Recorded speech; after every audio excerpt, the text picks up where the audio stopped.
ত্রিভুজের সংখ্যা বের করব। আমাদের প্রথম চিত্রে ত্রিভুজ আছে 1 2 3 4। আমরা এগুলো সব যোগ করে দিব।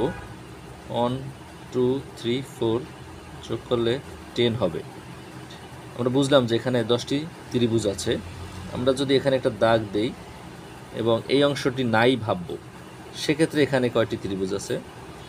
একইভাবে 1 2 3 4, এই 1 2 3 4 যোগ করলে এখানেও 10 হবে।